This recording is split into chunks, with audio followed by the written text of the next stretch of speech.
वागीशायस्य वदने लक्ष्मीर्यस्य च वक्षसि यस्यास्ते हृदये संवित्तं नृसिंहमहं भजे।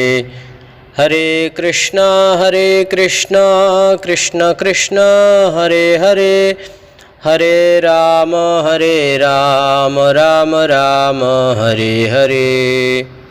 सर्वप्रथमस्मदीय गुरुपाद पद्म नित्यलीला प्रविष्टो विष्णुपाद अष्टोत्तर शतश्री श्री श्री श्रीमद्भक्ति वेदांत पूज्यपाद श्री गुरुदेव नारायण गोस्वामी गुरु महाराज जी के चरण कमल में अनंत कोटि साष्टांग दंडोत प्रणाम करते हुए तो कृपया प्रार्थना करते हुए हम लोग श्री गुरुपाद पद्म चरणाश्रय होकर भगवान नृसिंहदेव एवं भक्त प्रवर प्रहलाद महाराज जी के लीला कथाओं को श्रवण करेंगे।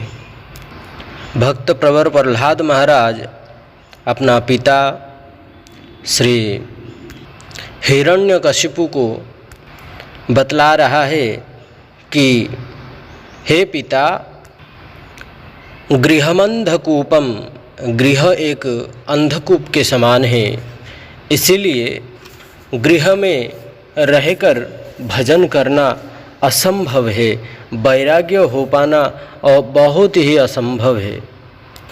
देहि नाम क्षणभंगुरा, देह नाम क्षणभंगुरा। ये देह क्या है? क्षणभंगुरा है, कुछ समय के लिए मिला है, उसका बाद फिर इसका विनाश होने वाला है।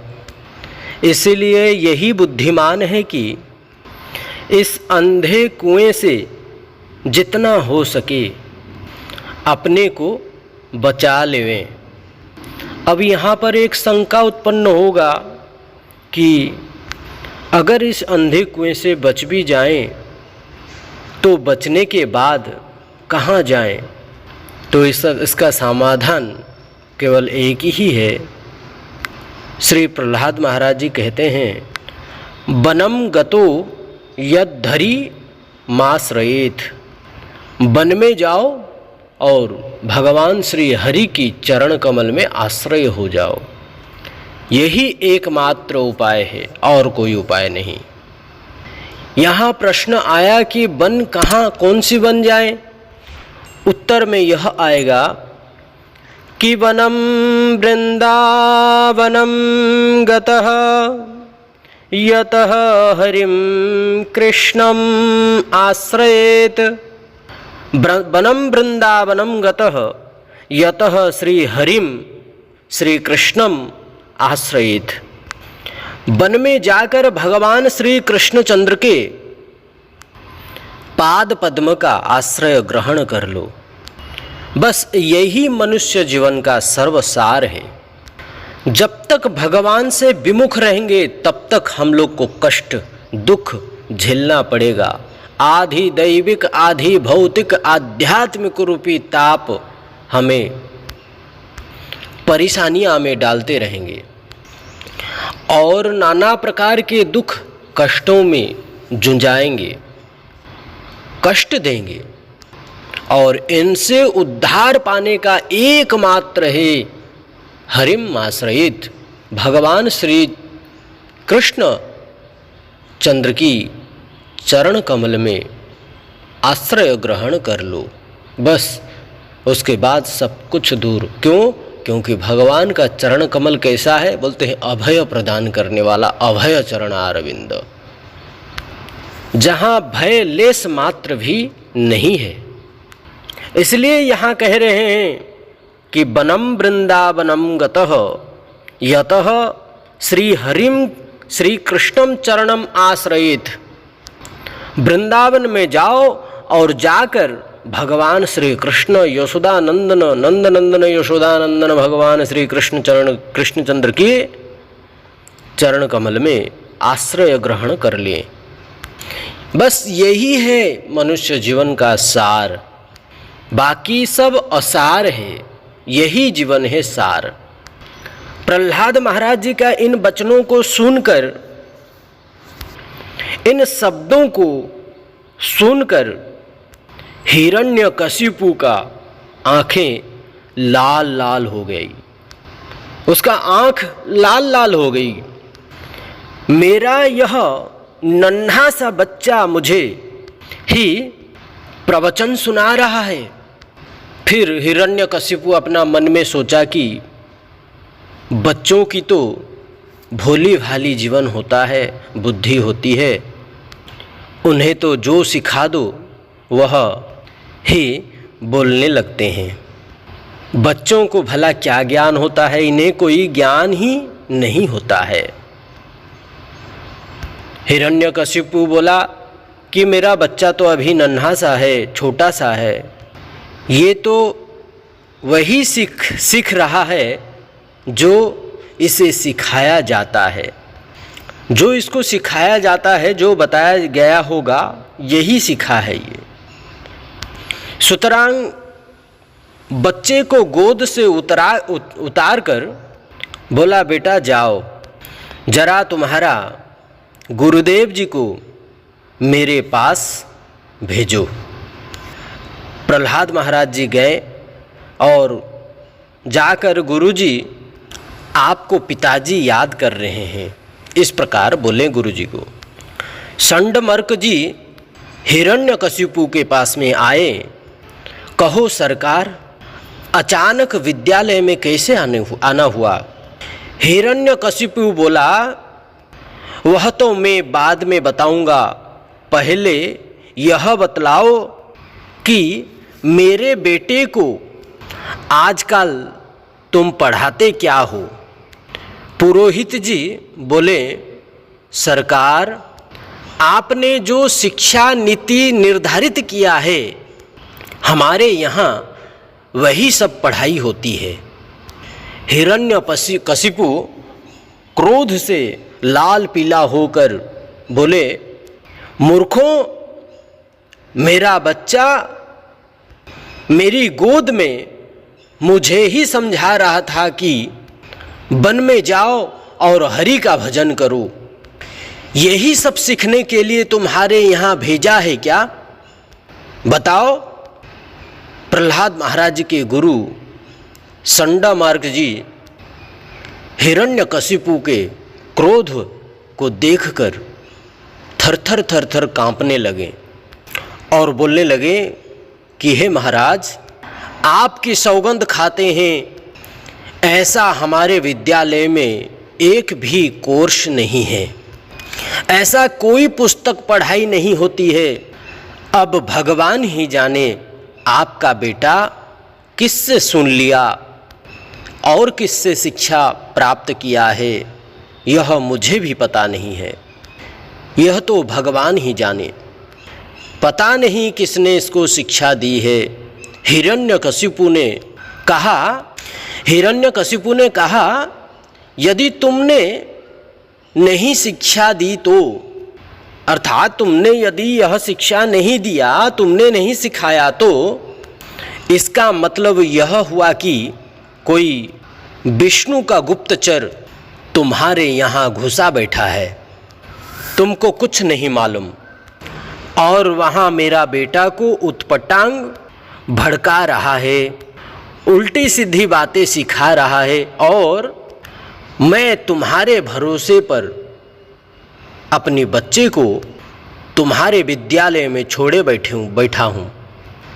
हिरण्यकशिपु बोले, खबरदार, आज के बाद मेरा बेटा ने दोबारा कोई उत्पटांग बात की तो अवश्य ही तुम्हें दंड मिलेगा, इतना याद रखना।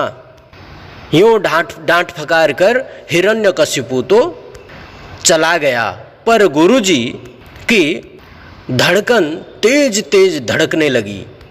चलो पता लगाते हैं, प्रहलाद से ही पूछते हैं। फिर सोचा कि बच्चों को एकदम डांटना नहीं चाहिए, इसलिए प्यार से पूछते हैं। तो गुरुजी प्रहलाद को बुलाकर बड़े प्यार से ही पूछा। गुरुजी बोले, वत्स प्रहलाद, भद्रम ते सत्यम कथय माँ वृषा। बेटा, तेरा खूब कल्याण होवे, तू सच सच बता, तेरी किसने बुद्धि खराब की है? यह उत्पटांग बात यह उत्पटांग बातें अपने पिताजी को तूने सुनाई, यह सब तुम्हें किसने सिखाई? बोलो प्रहलाद। प्रहलाद महाराज जी हंस करके बोले, जय हो प्रभु, जय हो प्रभु। मैं उस परमात्मा की माया को प्रणाम करता हूँ कि जो जीवों को कल्याण की बात कहे, तो जो जीवों को कल्याण की बात कहे तो उसे संसार में लोग उल्टा खुपड़ी वाला बतलाते हैं, कहते हैं या बताते हैं। धन्य है भगवान की माया का चमत्कार। जिसे सर्प काट ले, जिसे सर्प काट लेना, उसे क्या लगता है मालूम है? सर्प जिसे काटता है उसे नीम कड़वा भी मीठा शहद की तरह लगता है। नीम भी मीठा लगता है उसे जब जहर चढ़ जाता है तो। भिन्न स्वाद वस्तुतः, वस्तु जिस स्वाद की है उसी में भिन्न स्वाद आती है। वही व्यक्ति जब ठीक था, सांप नहीं काटा था, उससे नीम खिलाया, वही वस्तु उसको क्या लगा? कड़वा लग रहा था। और सांप काट दिया उसको, जब जहर चढ़ गया तो वही नीम कड़वा उसको पिला दो तो उसको मीठी शहद की तरह लगेगा। वही वस्तु है, परंतु स्वाद उससे भिन्न ही स्वाद आएगा। इसका मतलब तुम्हारे अंदर बीमारी है। कड़वा नीम आपको मीठा लग रहा है और मीठी मिश्री कड़वी मालूम पड़ रही है।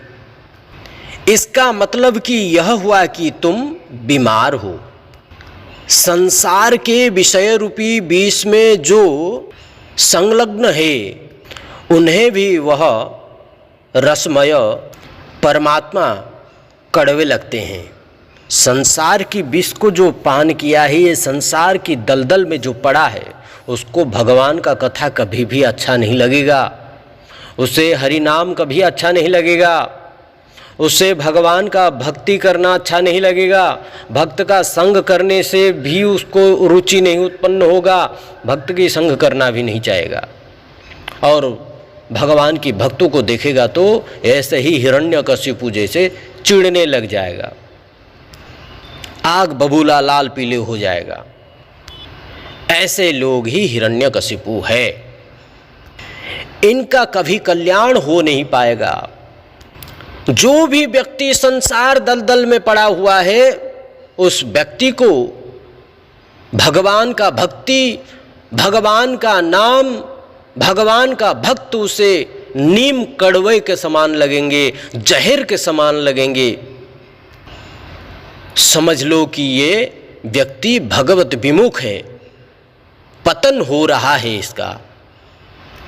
उसे संसार की विषय ही, विष ही उसको अमृत लग रहा है। समझ लेना कि उसे संसार रूपी, संसार का माया रूपी सर्प उसे डंस लिया है, काट ली है, और उसको संसार की विषय का विष चढ़ गया है। ऐसे व्यक्तियों को भगवान का भक्ति कड़वी जैसे लगेगा। इसके विरुद्ध संसार के जो विषतुल्य विषय है, यह संसार का विषय कैसे है? विषतुल्य है, विष खाने के बराबर है, सब विष खिला रहे हैं। विषतुल्य विषय है, वह मीठी जहर लगने लगता है। मीठी है वो, मीठी होने पर भी वह जहर ही है। उसके लिए जीव निरंतर भाग रहा है। उस मीठे रूपी विष जहर को प्राप्त करने के लिए, पाने के लिए दिन रात उसके पीछे निरंतर भाग रहा है। यह भगवान की माया के रोग का ही तो लक्षण है। भगवान की माया का रोग जिसे लगा है उसकी यही दशा होती है। अब तो गुरुजी की आंखें और भी लाल हो गई। गुरुजी बोले, हे मूर्ख, तुम हमसे पढ़ने आया है कि तुम हमें ही पढ़ाने आया है, यह पहले बताओ। दूसरे शिष्यों को बोला, मेरा डंडा लाओ। डंडा लाने के लिए बोला, मैं इसका अक्कल ठीक करूं। देखो, यह चंदन जैसा वन में यह कांटे का पौधा कैसे पैदा हो गया है। इस प्रकार कहते हुए गुरुजी भी बड़े क्रोध हो गए। फिर प्रहलाद महाराज जी क्या कहते हैं और गुरुजी का प्रहलाद महाराज जी का क्या संवाद है, इस विषय को हम लोग कल श्रवण करेंगे। आज यहीं वाणी को विराम करते हैं।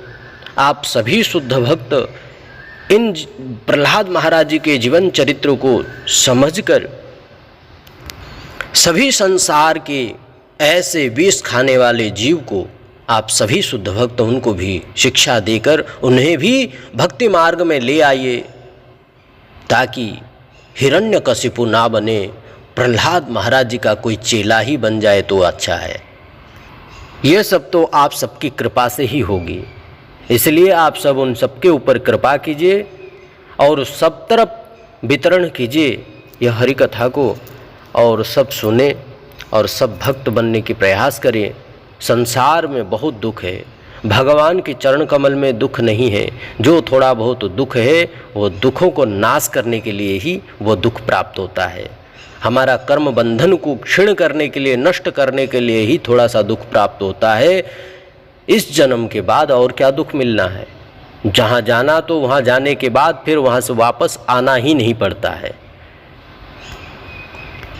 यद गत्वा न निवर्तन्ते तद्धाम परमम मम, उस परम धाम को जाने के बाद फिर आना जाना सब समाप्त हो जाता है।